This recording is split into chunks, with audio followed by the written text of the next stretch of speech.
Antropologia, texto 2. Raça e Progresso adaptado para Balabolka, 1931. Permitam-me chamar a atenção para os aspectos científicos de um problema que há muito tem agitado nosso país e que, pelas suas implicações sociais e econômicas, tem suscitado fortes reações emocionais e produzido diversos tipos de lei. Refiro-me aos problemas surgidos com a mistura de tipos raciais. Se desejamos adotar uma atitude sensata, é necessário separar claramente os aspectos biológicos e psicológicos das implicações sociais e econômicas da questão. Mais ainda, a motivação social daquilo que está acontecendo precisa ser examinada, não do estrito ponto de vista de nossas condições presentes, mas de um ângulo mais amplo. Os fatos com os quais estamos lidando são diversos. O sistema de plantation do sul dos Estados Unidos trouxe para o país um grande contingente de população negra. Considerável mistura ocorreu entre senhores brancos e mulheres escravas durante o período da escravidão, de forma que o número de negros puros foi diminuindo continuamente, e a população de cor tornou-se gradualmente mais clara. Houve também uma certa mistura entre brancos e índios, mas, nos Estados Unidos e no Canadá, isso nunca se deu num grau suficiente para transformar essa mistura num importante fenômeno social. Com o aumento da imigração, um contingente populacional do sul e do leste da Europa viu-se atraída para os Estados Unidos e atualmente compõem uma importante parcela de nossa população. Esses migrantes diferem entre si segundo alguns tipos, embora os contrastes raciais entre eles sejam muito menores do que os existentes entre índios, negros e brancos. Outro grupo chegou ao nosso país com a imigração do México e das Antilhas, parte deles de descendência sul-europeia, parte de descendência negra ou índia misturada. A todos devem-se adicionar grupos chineses, japoneses e filipinos, que exercem um papel particularmente importante na costa do Pacífico. O primeiro ponto em relação ao qual necessitamos de esclarecimento refere-se ao significado do termo raça. No linguajar comum, quando falamos de uma raça, queremos denotar um grupo de pessoas que têm em comum algumas características corporais e talvez também mentais. Os brancos, com a pele clara, os cabelos lisos ou ondulados e narizes amados, são uma raça claramente distinta dos negros, com a pele escura, cabelos crespos e narizes achatados. Em relação a esses traços, as duas raças são fundamentalmente distintas. Não tão definida é a distinção entre tipos asiáticos orientais e europeus, porque ocorrem formas de transição entre indivíduos brancos normais,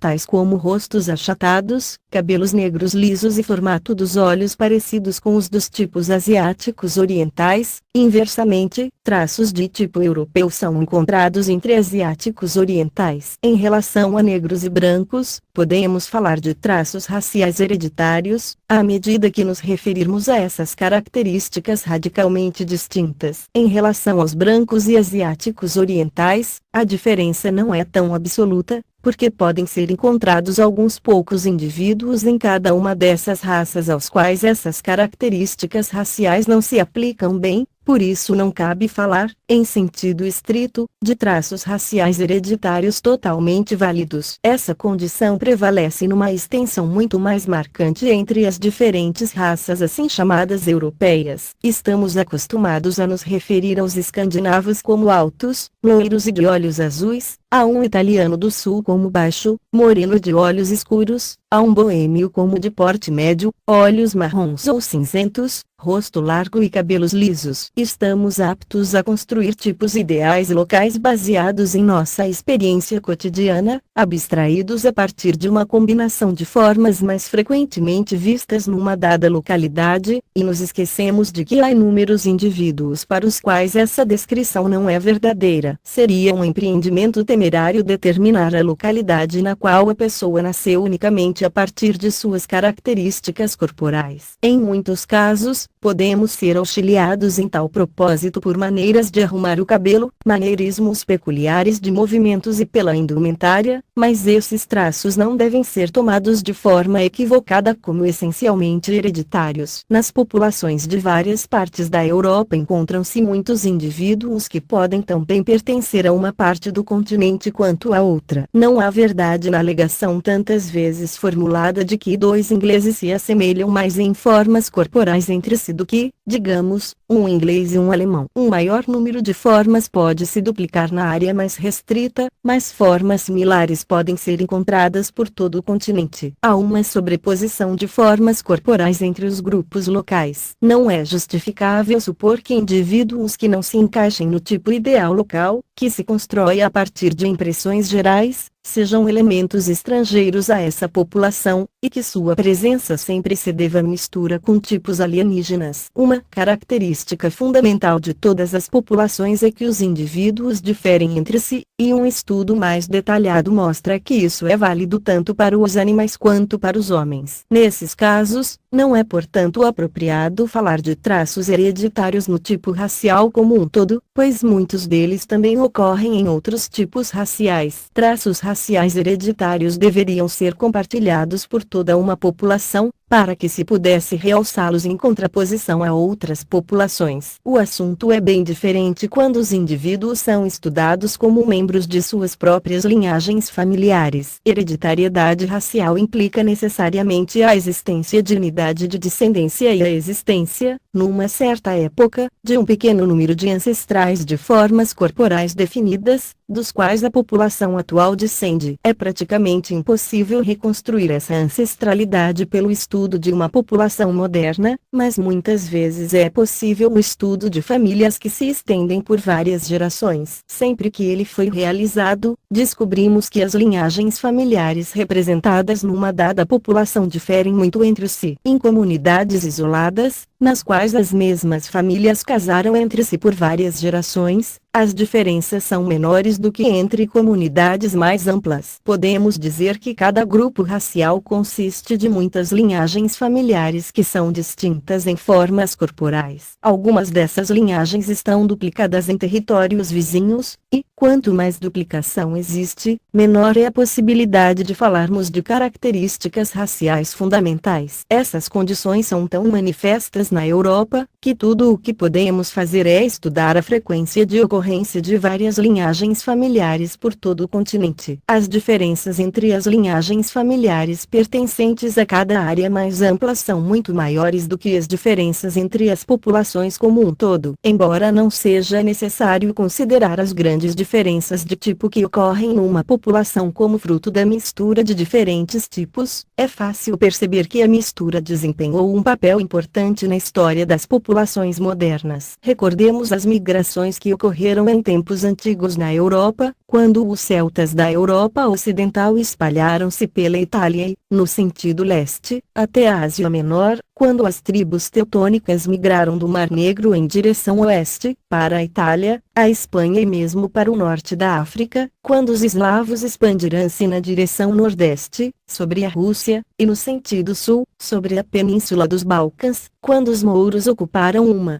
grande parte da Espanha, quando os escravos gregos e romanos desapareceram em meio à população geral, e quando a colonização romana atingiu uma grande parte da região mediterrânea. É interessante observar que a grandeza espanhola sucedeu o período de maior mistura racial, e que seu declínio começou quando a população tornou-se estável, e a imigração foi interrompida. Isso deveria fazer com que parássemos para pensar, antes de falar sobre os perigos da mistura de tipos europeus. O que está acontecendo hoje na América do Norte é uma repetição, em maior escala e num período de tempo menor, daquilo que ocorreu na Europa durante os séculos em que os povos da Europa setentrional ainda não estavam firmemente assentados sobre o solo. Isso nos leva a considerar qual pode ser o efeito biológico da mistura de diferentes tipos. Muita luz se tem lançado sobre essa questão por meio do estudo intensivo do fenômeno da hereditariedade. É verdade que somos limitados, no estudo da hereditariedade humana, pela impossibilidade de experimentação, mas podemos aprender muito com a observação e aplicação de estudos sobre hereditariedade em animais e plantas. Um fato se destaca claramente: quando dois indivíduos são acasalados, geram uma numerosa prole. Além disso, não existe um fator ambiental perturbador, então a distribuição de diferentes formas na prole é determinada pelas características genéticas dos pais. Aqui não nos interessa o que pode acontecer após milhares de gerações. Nossas observações precedentes a respeito das características de tipos locais mostram que acasalamentos entre indivíduos essencialmente diferentes em tipo genético devem ocorrer mesmo na população mais homogênea. Caso se pudesse mostrar,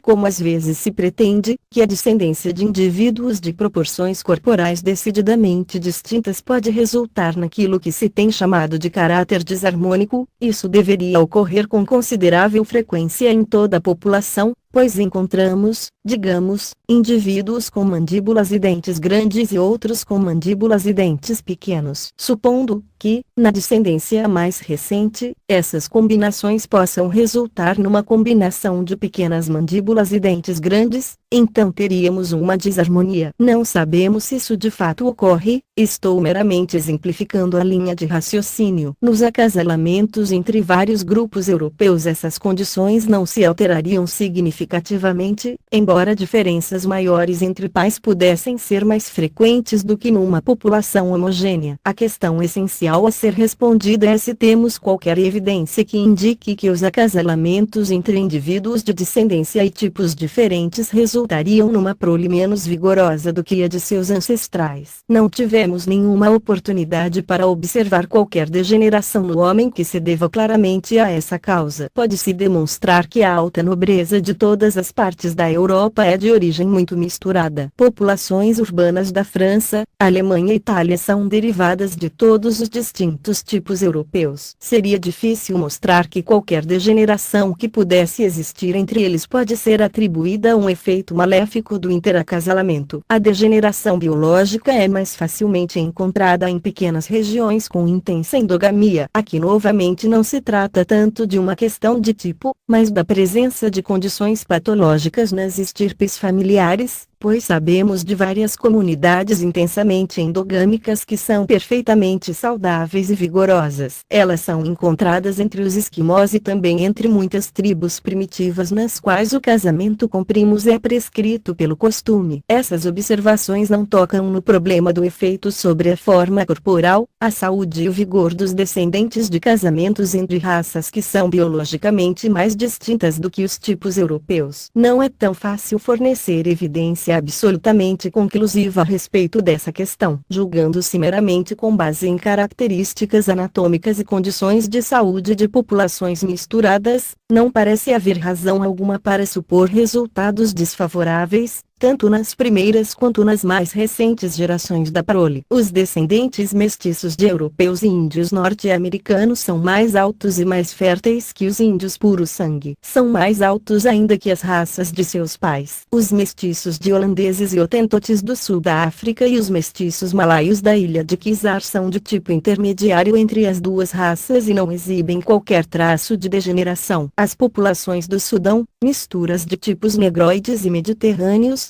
tem sempre se caracterizado por grande vigor. Também resta pouca dúvida de que na Rússia Oriental ocorreu uma considerável infusão de sangue asiático. As observações sobre nossos mulatos norte-americanos não nos convencem da existência de qualquer efeito deletério de mistura racial que seja evidente na forma e função anatômicas. Também é preciso lembrar que em ambientes variáveis as formas humanas não são de forma alguma estáveis, e que muitos traços anatômicos corporais estão sujeitos a uma limitada quantidade de modificações conforme o clima e as condições de vida. Temos evidências definitivas de mudanças nas medidas corporais. A estatura das populações europeias tem aumentado desde meados do século XIX. Guerra e fome deixaram seus efeitos nas crianças que cresceram na segunda metade de nosso século. As proporções do corpo também mudam conforme a ocupação. As formas da mão do trabalhador e do músico refletem suas ocupações. As mudanças que se tem observado em relação ao formato da cabeça são análogas àquelas observadas entre animais sob condições variáveis de vida, entre leões nascidos no cativeiro ou entre ratos alimentados com diferentes tipos de dieta. Não se conhece a extensão em que ambientes sociais e geográficos podem alterar formas corporais, mas a influência de condições externas tem que ser levada em consideração quando comparamos diferentes tipos humanos. Os processos seletivos também atuam no sentido de alterar as características de uma população. Diferentes taxas de nascimento, mortalidade e migração podem produzir mudanças na composição hereditária de um grupo. A magnitude dessas mudanças é limitada pela extensão das variações dentro da população original. A importância da seleção sobre o caráter de uma população é facilmente superestimada. É verdade que certos defeitos são transmitidos por hereditariedade, mas não se pode provar que toda uma população degenera fisicamente graças ao aumento do número de degenerados. Estes sempre incluem os fisicamente deficientes e outros, vítimas de circunstâncias. A depressão econômica de nossos dias mostra claramente com que facilidade indivíduos perfeitamente competentes podem ser levados a condições de pobreza abjeta e serem submetidos a uma carga de pressões a qual apenas as mentes mais vigorosas podem resistir. Igualmente injustificável é a opinião de que a guerra e a luta entre grupos nacionais é um processo seletivo necessário para manter a humanidade em sua marcha para adiante. Noticiou-se que Sir Arthur Kitt, em sua conferência como reitor da Universidade de Aberdeen, há apenas uma semana, teria dito: a natureza mantém seu pomar humano saudável pela poda, e a guerra é seu podão. Não vejo como essa declaração possa de modo algum se justificar. A guerra elimina os fisicamente fortes, aumenta todos os devastadores flagelos da humanidade, tais como a tuberculose e as doenças venéreas, e enfraquece a geração em crescimento. A história mostra que a ação energética das massas pode ser liberada, não apenas através de guerra, mas também por outras forças. Nós podemos não compartilhar o fervor ou acreditar nos ideais estimulantes. O ponto importante é observar que as duas coisas podem despertar o mesmo tipo de energia que é liberada na guerra. Tal estímulo foi a entrega à religião na Idade Média, como tal é o estímulo da entrega da moderna juventude russa a seu ideal. Até agora discutimos os efeitos da hereditariedade, do ambiente e da seleção sobre as formas corporais. Mas não estamos tão preocupados com a forma do corpo quanto com suas funções, pois na vida de uma nação as atividades dos indivíduos contam mais que suas aparências. Não tenho dúvidas de que há uma associação bem definida entre a constituição biológica do indivíduo e o funcionamento fisiológico e psicológico de seu corpo. A pretensão de que apenas as condições sociais e ambientais determinam as reações do indivíduo desconhece as observações mais elementares, tais como diferenças em ritmo cardíaco, metabolismo basal ou desenvolvimento glandular, e também as diferenças mentais em sua relação com distúrbios anatômicos extremos do sistema nervoso. Há razões orgânicas pelas quais indivíduos diferem em seu comportamento mental, mas aceitar esse fato não significa que todas as diferenças de comportamento podem ser explicadas de maneira adequada numa base puramente anatômica. Quando o corpo humano atinge a maturidade, sua forma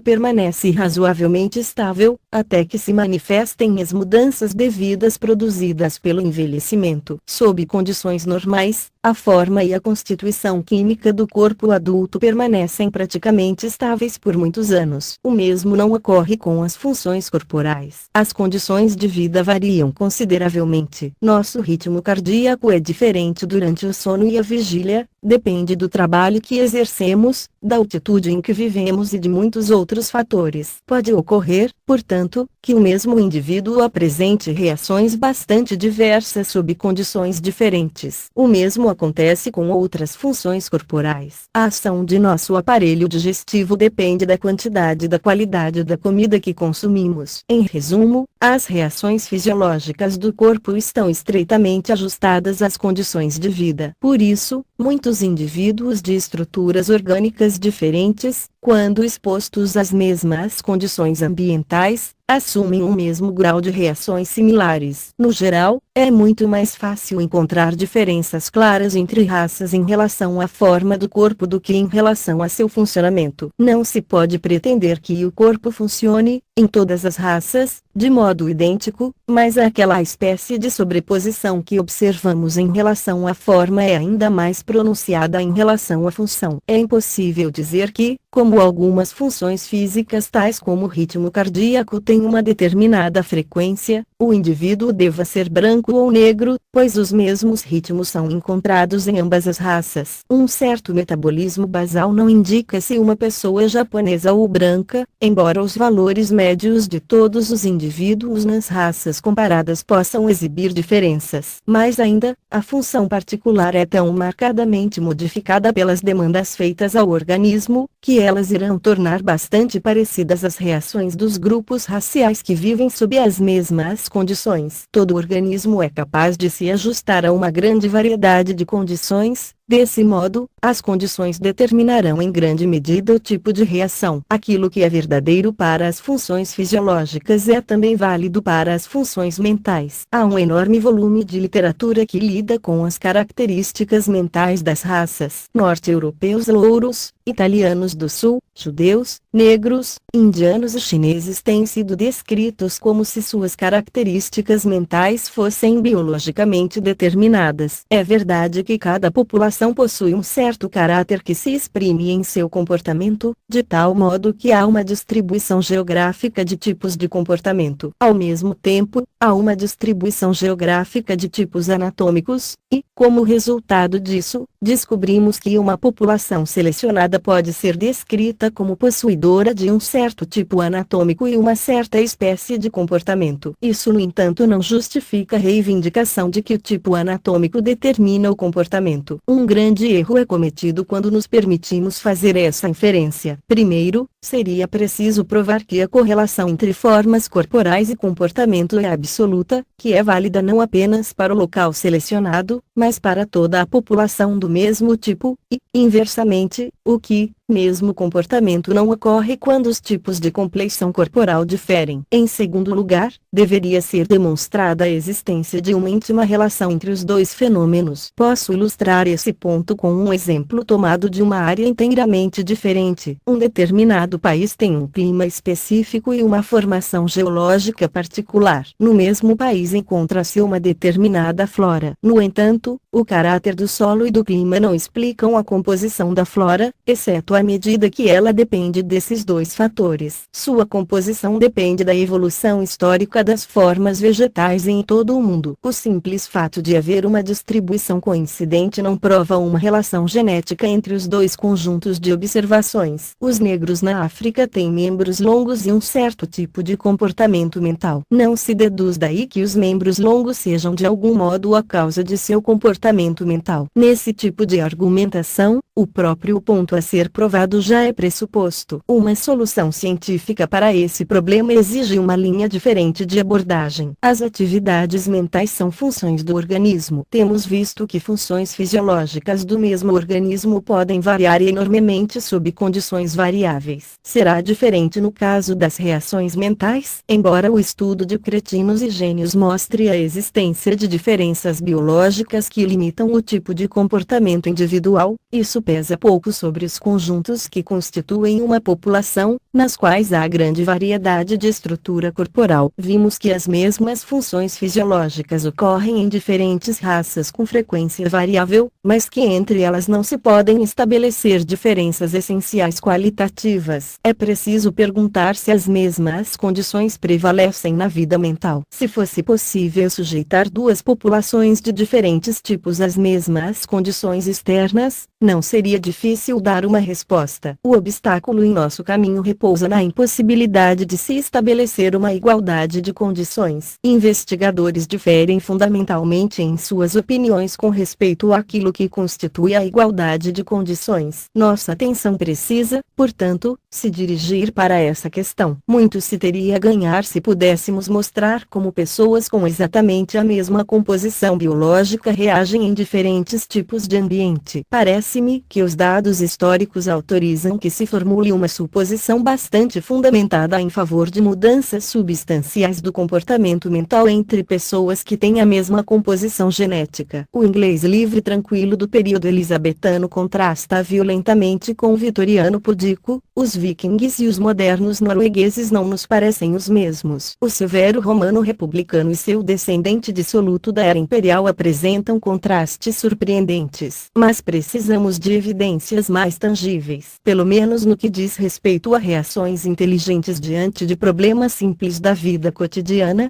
podemos apresentar um considerável volume de evidências experimentais. Não devemos supor que nossos modernos testes de inteligência nos dão uma pista sobre a inteligência absolutamente determinada biologicamente, seja o que for que isso signifique. Eles certamente podem nos dizer sobre como os indivíduos reagem a situações simples, mais ou menos familiares. À primeira vista, pode parecer que se encontram acentuadas diferenças raciais. Refiro-me aos muitos testes comparativos sobre a inteligência de indivíduos entre vários tipos europeus e entre europeus e negros. Os europeus do norte testados em nosso país apresentaram-se em conjunto decididamente superiores aos europeus do sul, e os europeus como um todo em relação aos negros. Impõe-se a questão, o que isso significa? Se há uma diferença real determinada pela raça, deveríamos encontrar o mesmo tipo de diferença entre esses tipos raciais onde quer que eles vivam. O professor Gart recentemente coletou todas as evidências disponíveis e chegou à conclusão de que não é possível provar uma diferença imputável aos fatores genéticos. Todas as observações que temos podem ser melhor e mais facilmente explicadas pelas diferenças no ambiente social. Parece-me que a prova mais convincente da correção dessa opinião foi dada pelo Dr. Klineberg, que examinou os vários tipos europeus em comunidades rurais e urbanas na Europa. Ele descobriu que há, em todos os lugares, um marcante contraste entre populações urbanas e rurais. A cidade proporciona resultados consideravelmente melhores do que o campo. Além disso, os vários grupos não seguem de forma alguma a mesma ordem na cidade e no campo. Essa ordem depende mais de condições sociais, tais como a excelência dos sistemas escolares e os conflitos entre o lar e a escola. Ainda mais convincentes são suas observações sobre os negros. Ele examinou um considerável número de negros em cidades do sul que haviam se mudado para a cidade vindos de distritos rurais. Descobriu que quanto mais tempo haviam morado na cidade, melhores eram os resultados dos testes. Nesse sentido, os negros que tinham vivido na cidade por 6 anos eram bem superiores àqueles que tinham acabado de se mudar para o meio urbano. O Dr. Klineberg chegou aos mesmos resultados ao estudar negros que haviam se mudado do sul para Nova York. Houve uma melhora de acordo com o tempo de residência na cidade. Esses resultados estão de acordo com aqueles obtidos por Brigham em relação a italianos que viveram por períodos variáveis nos Estados Unidos. Muitas vezes alega-se, como inicialmente o próprio Brigham, que tais mudanças devem-se a um processo de seleção, que indivíduos menos dotados têm migrado para o país nos últimos anos e representam o grupo que acabou de chegar à cidade. Seria difícil manter essa opinião diante da regularidade com que tal fenômeno reaparece a cada teste. E ainda mais, o Dr. Klineberg também forneceu evidência sólida de que a seleção é responsável por essas diferenças. Ele comparou os dados de grupos que migraram com aqueles de grupos que permaneceram em casa. Os dados coletados em Nashville e Birmingham mostraram que não há diferença sensível entre os dois grupos. Os migrantes estavam mesmo um pouco abaixo do que aqueles que permaneceram em casa. Ele também descobriu que os migrantes que vieram para Nova York eram ligeiramente inferiores àqueles que permaneceram no sul. Apresento esses dados detalhadamente porque eles mostram de modo definitivo que o ambiente cultural é o mais importante fator para determinar os resultados dos assim chamados testes de inteligência. De fato, um cuidadoso exame dos testes mostra claramente que em nenhum deles nossa experiência cultural foi eliminada. Vida urbana e vida rural, o sul e o norte, todos apresentam tipos diferentes de cenários culturais aos quais aprendemos a nos adaptar, e nossas reações são determinadas por essas adaptações, frequentemente tão obscuras que podem ser detectadas apenas por um conhecimento muito íntimo das condições de vida. Temos indicações de tais adaptações em outros casos. Parece que, entre os índios das planícies, A experiência das meninas com bordado de contas confere a elas superioridade quando lidam com testes baseados em formas. É altamente desejável que os testes sejam examinados com o maior cuidado em relação à influência indireta da experiência sobre os resultados. Tenho forte suspeita de que tais influências sempre podem ser descobertas, e que se concluirá ser impossível construir qualquer teste em que se elimine tão completamente esse elemento, que possamos considerar os resultados uma expressão de fatores determinados apenas pela biologia. É muito mais difícil obter resultados convincentes em relação às reações emocionais nas diferentes raças. Não se imaginou qualquer método experimental satisfatório para responder à questão crucial, em que proporção a bagagem cultural e a base biológica da personalidade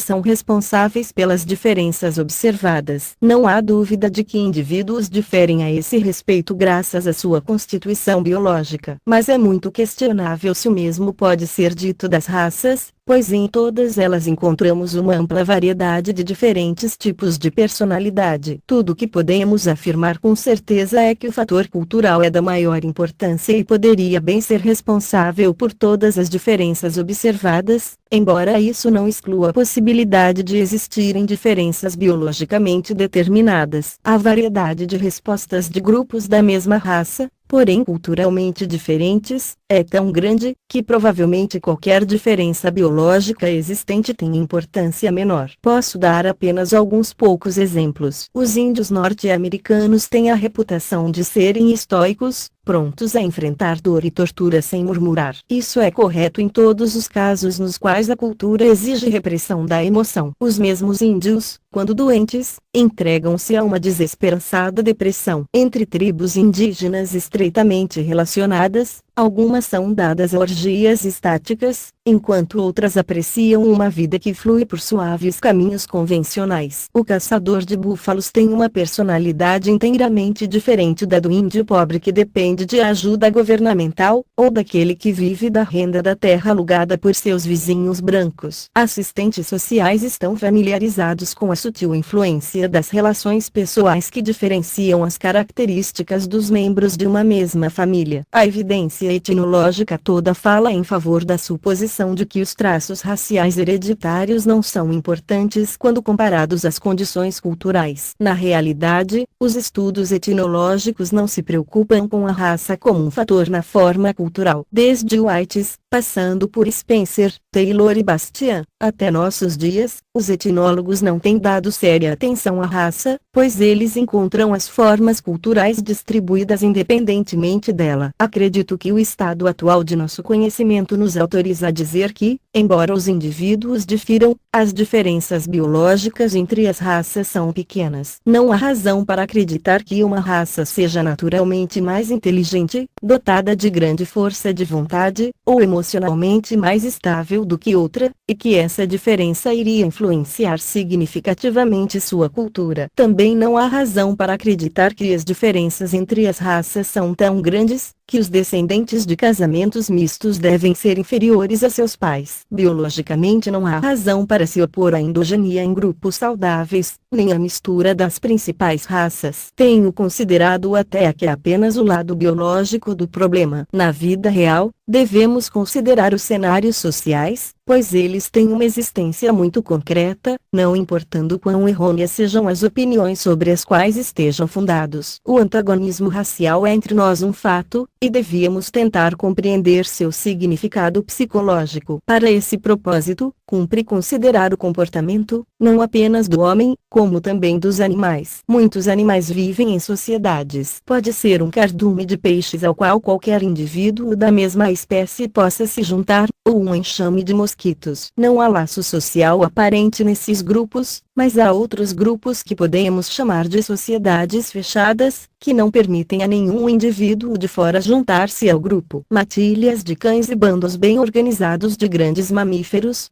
formigas e abelhas são exemplos desse tipo. Em todos esses grupos há um considerável grau de solidariedade social que se expressa particularmente pelo antagonismo contra qualquer grupo externo. Bandos de macacos que vivem em um determinado território não permitirão que outro bando venha se juntar a eles. Os membros de uma sociedade animal fechada são mutuamente tolerantes ou mesmo prestativos entre si, mas repelem todos os intrusos. As condições na sociedade primitiva são bem similares. Obrigações sociais estritas existem entre os membros de uma tribo, mas todos os estrangeiros são inimigos. A ética primitiva demanda auto-sacrifício para o grupo ao qual o indivíduo pertence e inimizade mortal contra qualquer estrangeiro. Uma sociedade fechada não existe sem antagonismos contra outras. Embora o grau de antagonismo contra estrangeiros tenha diminuído, as sociedades fechadas continuam a existir em nossa própria civilização. A nobreza constituiu uma sociedade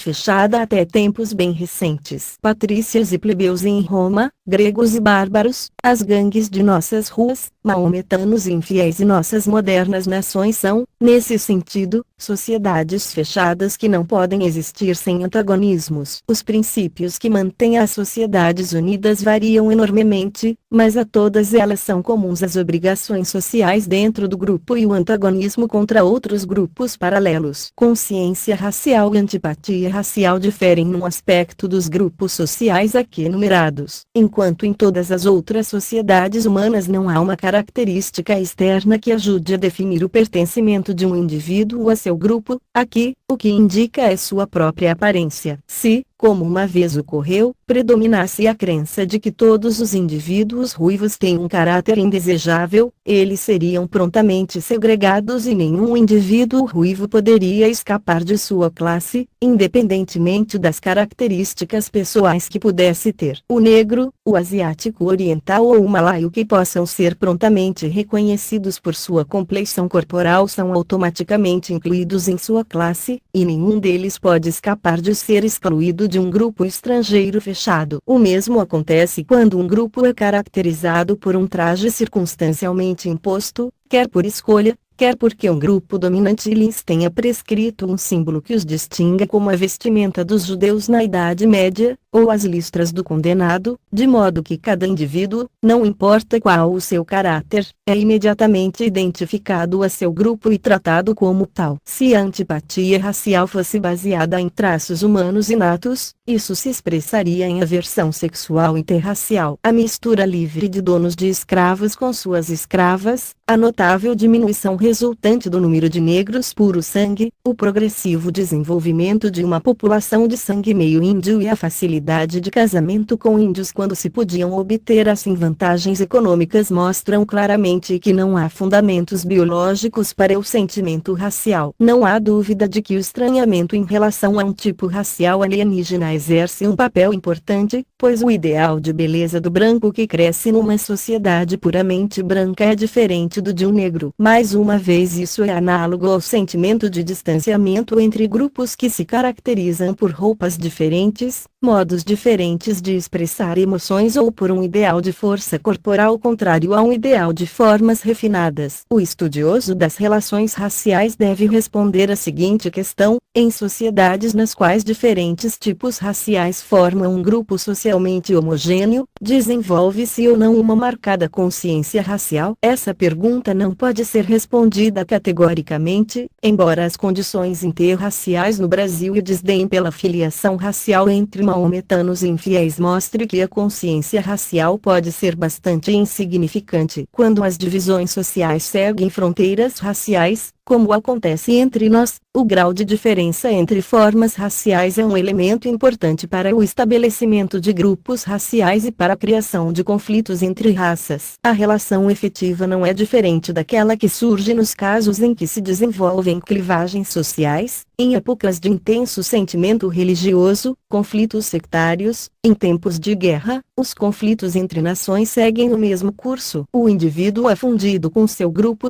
e não avaliado conforme seu valor pessoal. Entretanto, a natureza é tal que constantemente se formam novos grupos, aos quais cada indivíduo subordina-se por vontade própria. O indivíduo expressa seu sentimento de solidariedade por meio de uma idealização de seu grupo e de um desejo emocional de que ele se perpetue. Quando os grupos são sectários, há um forte antagonismo contra casamentos fora do grupo, que precisa ser mantido puro, embora sectarismo e descendência não estejam de forma alguma relacionados. Se os grupos sociais são também grupos raciais, encontramos, no mesmo sentido, o desejo de endogamia racial como forma de manter a pureza de raça. A esse respeito, discordo de Sir Arthur Kitt, a quem se atribui a afirmação, na conferência já referida, de que a natureza implantou em vocês a antipatia e o preconceito raciais para cumprir sua própria finalidade, o aperfeiçoamento da humanidade por meio da diferenciação racial. Eu o desafio a provar que a antipatia racial é implantada pela natureza, e não o efeito de causas sociais atuantes em todo grupo social fechado, não importando se ele seja racialmente heterogêneo ou homogêneo. A completa falta de antipatia sexual e enfraquecimento da consciência racial em comunidades nas quais as crianças crescem como um grupo quase homogêneo, a ocorrência de antipatias igualmente fortes entre grupos sectários, ou entre estratos sociais tal como testemunhado pelos patrícios e plebeus romanos, pelos espartanos e lotas lacedemônios, pelas castas egípcias e algumas das castas indianas, tudo isso mostra que as antipatias